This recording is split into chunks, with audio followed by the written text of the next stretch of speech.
할렐루야. 하나님의 은혜가 이 시간 함께 예배드리는 우리 모든 믿음의 가족들에게 충만히 임하시기를 축복합니다.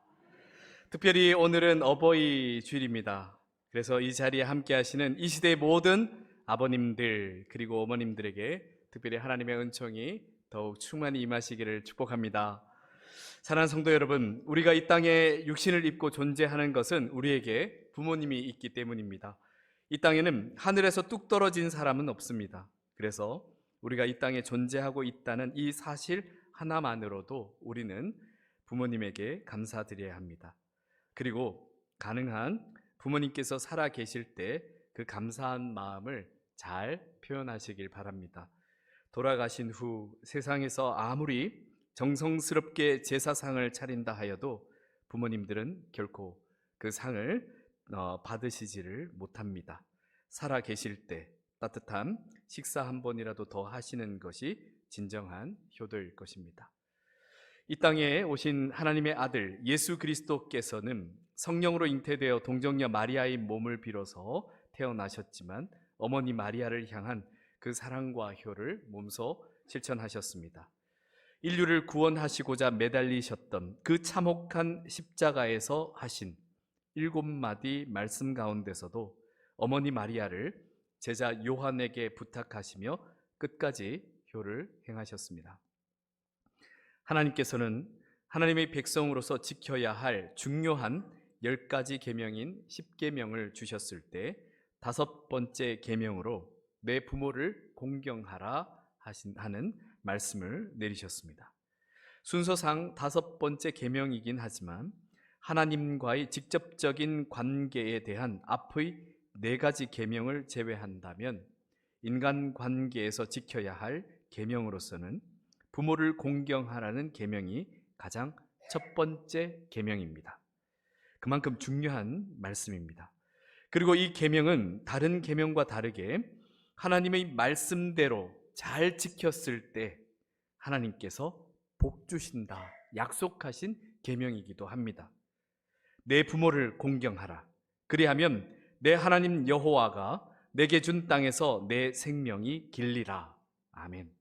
사랑하는 성도 여러분, 하나님의 말씀을 지켜 부모님을 잘 섬김으로 하나님께서 약속하신 그 복을 모두 누리시길 축복합니다. 자, 그렇다면 우리의 부모님들은 과연 자녀를 향해서 어떤 마음을 가지시겠습니까? 저는 제게 자녀가 생기고 나서야 비로소 부모님의 마음을 조금 더 이해할 수 있었습니다. 부모님은 자녀들에게 그리 엄청나고 대단한 것들을 바라지 않는다는 것을 말입니다. 그저 잘 자라주기를 바라는 마음이 가장 크다는 것을 말입니다. 그런데 사실 잘 자라주기를 바라는 이 바람이 모든 것을 다 포함하고 있기도 합니다. 몸이 자라야 할 때에 건강하게 잘 자라기를 바라는 마음, 공부해야 할 때에 지혜와 지식이 잘 자라기를 바라는 마음, 사회 속으로 진출하게 될 때에 사회적 역량이 잘 자라기를 바라는 마음, 이렇게 각각의 시기에 맞게 잘 자라기를 바라는 마음이니 모든 것이 다 포함되어 있다 해도 과언이 아닐 것입니다. 그래서 잘 자라주길 바라는 마음, 이 하나만으로도 충분할 것 같습니다.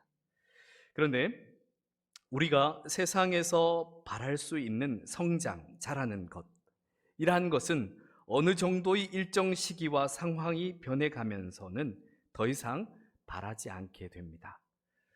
하지만 사랑하는 성도 여러분, 어떤 일정 시기와 상황에서만 자라는 것이 아니라 평생을 계속해서 자라야 하는 것이 있습니다. 그것은 바로 믿음입니다. 믿음은 평생 계속해서 자라야 합니다. 그래서 이 믿음의 성장은 단지 우리 자녀들에게만 해당되는 문제가 아니라 부모인 우리에게도 뿐만 아니라 모든 성도에게 다 해당되는 문제입니다. 오늘 본문 말씀 15절 말씀에서 오직 사랑 안에서 참된 것을 하여 범사에 그에게까지 자랄지라 그는 머리니 곧 그리스도라. 아멘. 성령님은 사도 바울을 통해서 당시 초대교회가 수적으로 확장되어 가고 있던 그 시기에 매우 중요한 메시지를 전하게 하십니다. 그것은 믿음이라는 것이 가만히 정체되어 있는 것이 아니라 성장한다는 것입니다. 믿음은 물건이 아닙니다. 그래서 사고 팔 수 없습니다.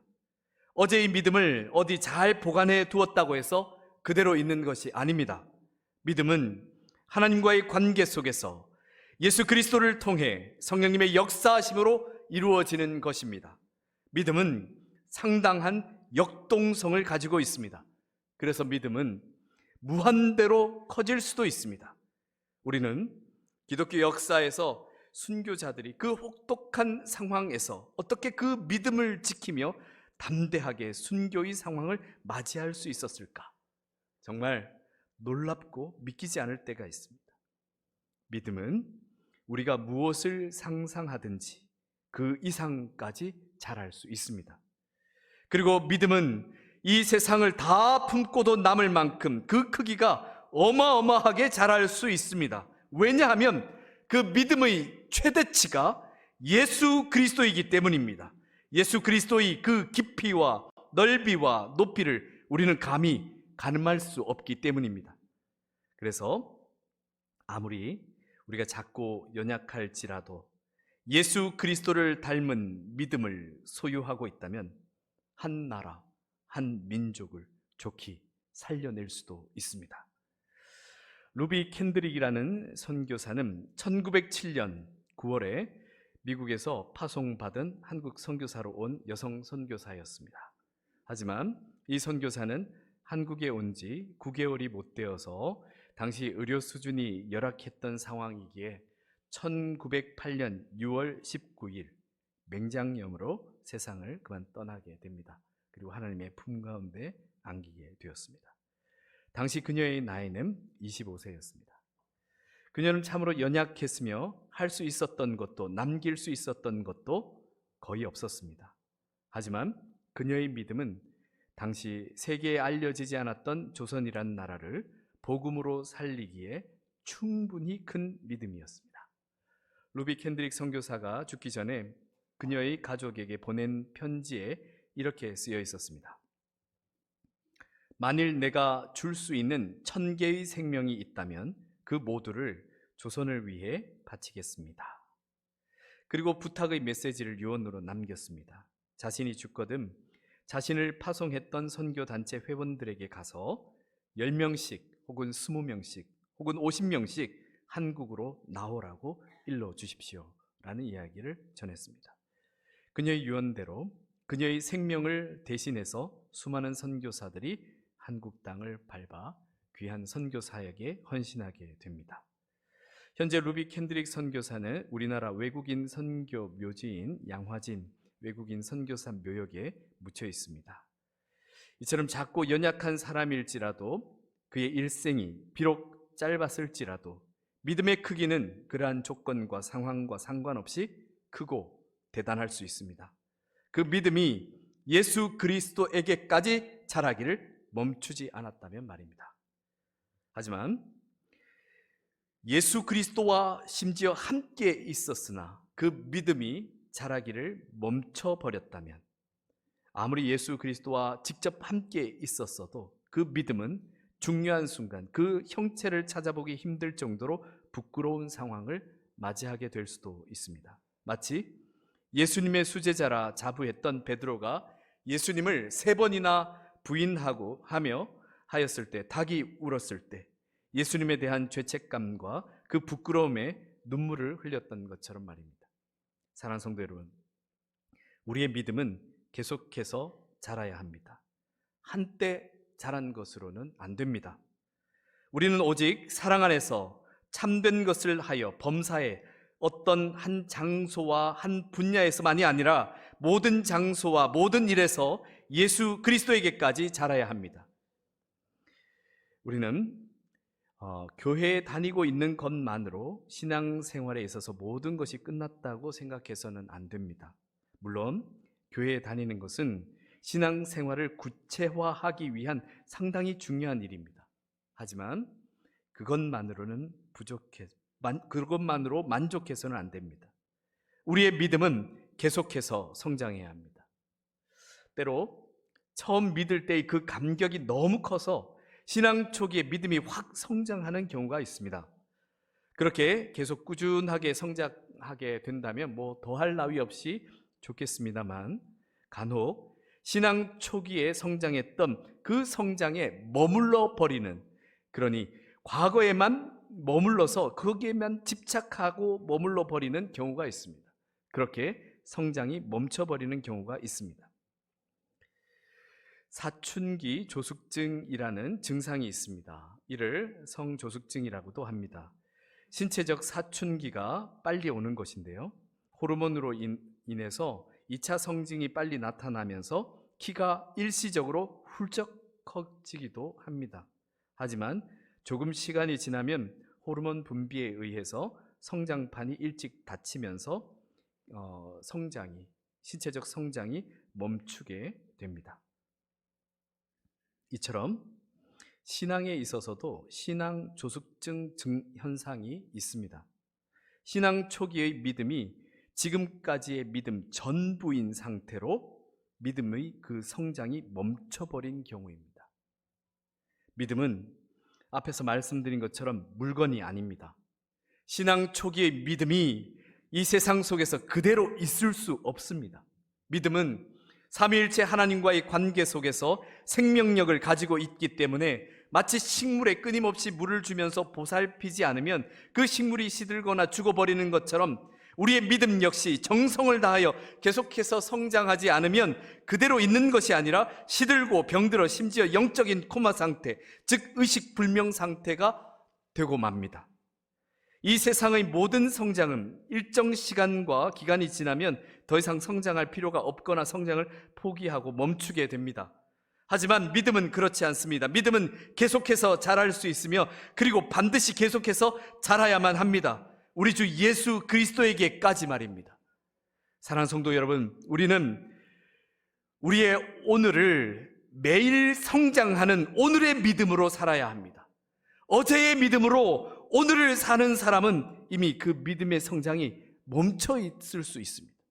그러니 자신의 믿음을 점검하고 다시 자라가기를 축복합니다. 그래서 오늘 말씀을 주의 깊게 다시 한번 봤으면 합니다. 오늘 말씀에서 특별히 성도는 그리스도 안에서 자라야 한다거나 그리스도와 같이 자라야 한다고 말씀하지 않고 그리스도에게까지 자라야 한다고 말씀하고 있습니다. 즉 우리의 믿음의 목표는 그리스도 안에서 자라는 것이나 그리스도와 함께 자라는 것이 아니라 그리스도에게까지 자라는 것입니다.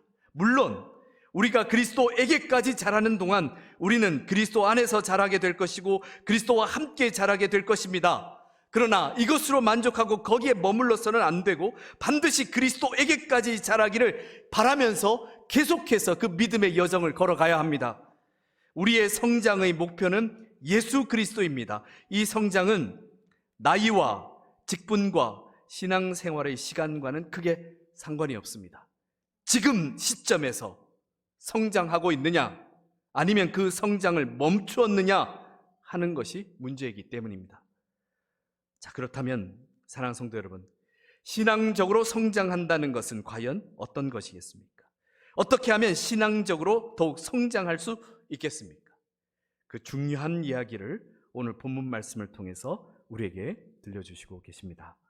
첫째, 신앙이 성장한다는 것은 믿는 것과 아는 일이 하나가 되는 것입니다. 13절 말씀 함께 읽어보겠습니다.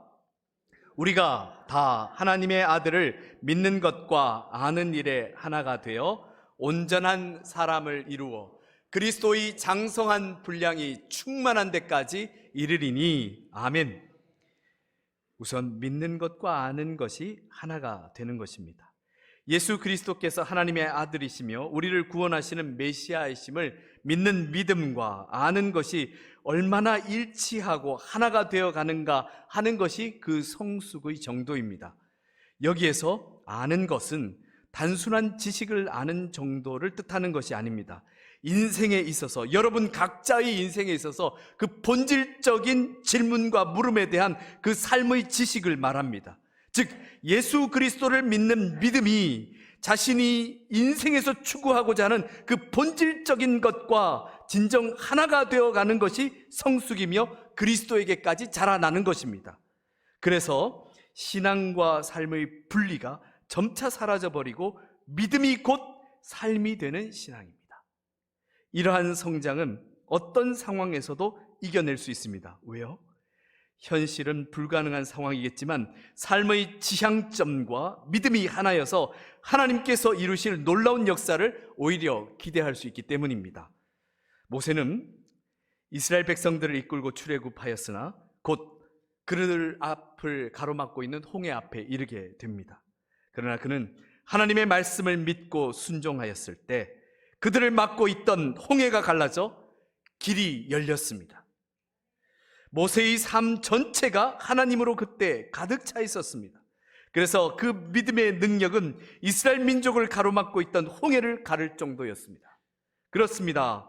우리의 믿음의 성장은 이 믿음이 우리 삶과 일치되는 것입니다.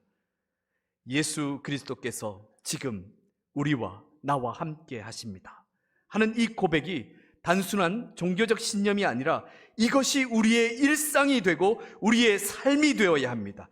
이것이 바로 우리가 예수 그리스도에게까지 자라가는 성장입니다. 이렇게 성장하게 될 때 우리의 삶은 온통 주 예수 그리스도로 가득할 것입니다. 사랑하는 성도 여러분, 믿는 것과 아는 일의 하나가 되어서 더욱 온전한 사람을 이루어 가시길 축복합니다. 그리고 두 번째, 예수 그리스도에게까지 자란다는 것은 이 세상의 유혹과 풍조에 밀려 요동하지 않는 것입니다. 14절 말씀 함께 읽도록 하겠습니다. 이는 우리가 이제부터 어린아이가 되지 아니하여 사람의 속임수와 간사한 유혹에 빠져 온갖 교훈의 풍조에 밀려 요동하지 않게 하려 함이라. 아멘. 오늘 말씀에서는 지난주 어린아이와 같아야 하나님 나라에 들어갈 수 있다고 하신 예수님의 말씀과 사뭇 다른 이야기를 하고 있는 것처럼 들립니다. 하지만 아닙니다. 서로 충돌되는 이야기가 아닙니다. 지난주 분명히 말씀드렸지만 어린아이에게 있어서 가지고 있는 특징, 순수함, 절대 신뢰하고 의지하는 그 특징을 가진 이들이 하나님 나라에 들어갑니다. 하지만 믿음이 그저 어린아이의 그 성장 수준에 멈추게 되면 사람의 속임수와 간사한 유혹에 빠져 온갖 교훈의 풍조에 밀려 요동하게 됩니다. 그래서 계속해서 성장해야 할 것을 오늘 이야기하고 있는 것입니다. 이는 유혹과 시험이 많은 이 시대 속에서 예수님께서 당부하신 말씀, 너희는 뱀같이 지혜롭고 비둘기같이 순결하라 하신 말씀과 일관된 말씀입니다. 사랑하는 성도 여러분, 우리가 예수 그리스도의 보혈을 의지하여 순결해야 하지만 사탄의 유혹과 계략에 넘어갈 정도로 그렇게 순진하게 당해서는 안 됩니다. 이 시대는 선과 악이 때때로 명확하지 않는 순간을 맞이하게 될 때가 있습니다. 물론 너무 대놓고 악을 행하는 세상이기도 하지만 오히려 더 힘든 것은 선한 것 가운데 몇 가지 악을 적당히 끼워 넣어서 우리가 상세히 들여다보지 않으면 제대로 파악할 수 없어서 그 악을 간과하거나 심지어 그 악에 동참하게 되는 일이 더 심각한 문제입니다. 제가 몇 차례 말씀드린 바 있지만 여러 가지 것 중에 그 대표적인 한 가지를 말씀드리자면 이 포괄적인 차별금지법을 반대하는 이유가 바로 여기에 있습니다. 포괄적 차별금지법이란 차별에 대한 법적 근거를 제공하고 차별을 금지하는 법률을 말합니다. 대략 전체적인 취지는 분명 선합니다. 그런데 이 법에는 인종, 성별, 종교, 장애, 국적, 출신, 지역 등 다양한 이유에 대한 차별을 금지하고 이를 감시하고 단속하는 역할을 합니다. 언뜻 보기에는 다 좋은 말 같습니다. 그러나 여기에 이 포괄적으로 이 모든 차별을 금지한다 하는 것 때문에 문제가 됩니다. 인권을 이유로 자신의 신앙의 자유와 신념에 대해 심각한 침해를 받을 수 있는 소지가 너무나 다분합니다. 이로 인한 사회적 갈등은 더욱 심화될 수도 있습니다. 이미 몇몇 사건들이 있었죠. 신체적으로는 분명히 남자이지만 자신을 여성이라고 정의한 사람이 여성 사우나에 들어가는 일이 있었습니다. 여성들은 불쾌감을 표하며 항의했지만 남자이지만 분명 신체적으로 자신을 여성이라고 정의한 사람을 업주는 막을 수가 없었습니다. 그랬다가는 동성애자를 차별했다고 고소당할 수 있기 때문이었습니다. 최근 우리나라에서도 동성애 결혼과 출산이 이미 이루어지고 있습니다. 만일 신앙의 양심에 따라 동성애를 반대해서 그 결혼의 주례를 거절하거나 결혼업체에서 예식장을 빌려주지 않거나 결혼식 초청에 응하지 않았을 경우 이를 차별이라 느껴서 이런 포괄적인 차별금지법을 근거로 신고를 하게 되면 어쩔 수 없는 법적 충돌이 발생할 수밖에 없습니다. 그리고 이러한 포괄적 차별금지법 혹은 평등법이라고 이름되어 있는 그 속에는 독소 조항들이 있습니다. 특히 성적 취향에 대한 존중이 나옵니다. 남자가 남자를, 여자가 여자를 성적으로 좋아할 수 있는 취향을 존중하라는 것입니다. 만일 이를 존중하지 않았을 때 차별로 보고 처벌 가능하게 한 것이 이 법의 위험성입니다. 뿐만 아니라 성적 취향이라는 것은 매우 다양하고 특이할 수 있어서 소아 성애 등 이상한 성적 취향까지 포함될 수 있는 해석의 우려도 낳게 됩니다. 많은 분들이 크게 착각하는 것 중에 하나가 우리나라에 차별을 금지하는 법이 없어서 이 법이 제정돼야 하는 것으로 오해하는 분들이 꽤 계십니다. 하지만 그렇지 않습니다. 이미 인종, 성별, 종교, 장애, 국가 등에 대한 각각에 대한 평등과 차별을 금지하는 법들이 이미 존재하고 시행되고 있습니다. 그럼에도 포괄적인 차원에서 선한 것들 사이에 신앙적으로는 도저히 용납할 수 없는 것들을 적당히 섞어서 이를 법으로 만들려 하고 있기 때문에 문제가 되는 것입니다. 여러분, 누군가의 반대 혹은 누군가의 찬성 그런 주장들을 듣지 마시고 바라기는 이 법을 발의한 분들의 법안을 찬찬히 한번 읽어보시기 바랍니다. 누구라도 인터넷상을 통해서 국회 의안 정보 시스템에서 재헌 국회부터 현재까지 발의된 모든 법안을 열람하실 수 있습니다. 사랑하는 성도 여러분, 사람들의 그 적당한 속임수와 간사한 유혹에 빠지지 않도록 믿음이 성장하시기를 바랍니다. 지금 이 시대에는 그저 동성애 문제 하나만의 그런 문제가 아닙니다. 정치, 경제, 사회, 문화, 교육 모든 분야에서 그리스도의 장성한 분량의 믿음으로 성장하지 않으면 온갖 풍조에 이리저리 밀려다니며 요동할 수밖에 없는 시대를 우리가 살아가고 있고 우리 자녀들이 살아가야 합니다. 반드시 예수 그리스도에게까지 이르는 장성한 분량의 믿음으로 자라서 성도인 우리가 이 시대의 조리에 먼저 휩쓸리지 않을 뿐만 아니라 우리의 아이들과 우리의 이웃을 붙잡아 줄 수도 있기를 축복합니다. 그리고 세 번째로 예수 그리스도에까지 성장한다는 것은 교회 공동체에서 서로 연결되고 결합되어 한 몸이 되어가는 것입니다. 16절 말씀입니다. 그에게서 함께 읽겠습니다. 그에게서 온 몸이 각 마디를 통하여 도움을 받음으로 연결되고 결합되어 각 지체의 분량대로 역사하여 그 몸을 자라게 하며 사랑 안에서 스스로 세우느니라. 아멘. 우리는 지금까지 너무나 개인적인 신앙생활을 하고 있었습니다. 그저 자신 스스로만 잘하고 자기 스스로의 종교적 신념만 잘 지키면 된다고 생각하면서 교회 공동체 가운데 서로 함께하고 있으나 자기만의 성을 높이 쌓아가고 있는 경우가 많았습니다. 사랑하는 성도 여러분, 오늘 이 말씀을 분명히 주의하여 보시기 바랍니다.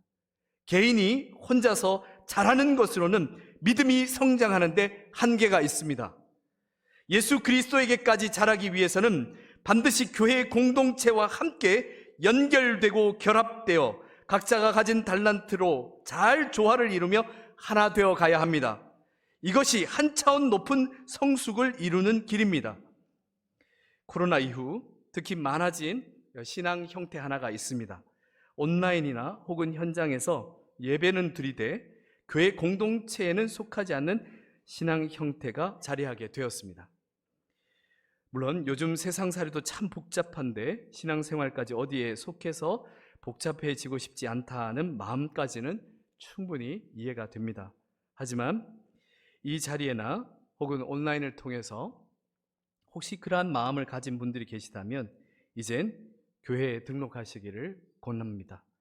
혹은 잘 찾으셔서 평생을 함께하면서 자신의 마지막 그 순간 자신의 장례식을 맡길 만한 교회를 꼭 찾으셔서 등록하시길 바랍니다.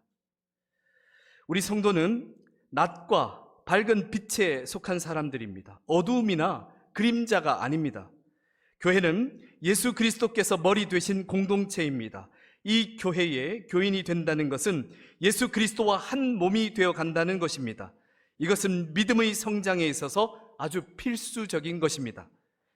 이 시대와 교회 안에는 혼자 참 똑똑한 사람들이 차고 넘칩니다. 그래서 사랑으로 한 몸 되기 위해 서로를 섬기고 헌신하는 분들이 너무나도 귀합니다.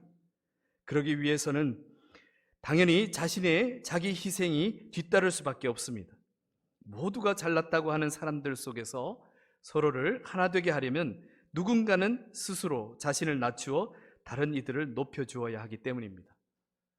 사랑하는 성도 여러분, 하지만 예수님께서는 이 땅에 오셔서 바로 이런 사람을 찾으십니다. 무릇 자기를 높이는 자는 낮아지고 자기를 낮추는 자는 높아지리라. 아멘. 사랑하는 성도 여러분, 이런 얘기가 있습니다. 아마 다들 들어보셨을 겁니다. 혼자 가면 빨리 갈 수 있겠지만 함께 가면 멀리 갈 수 있다는 말이 있습니다.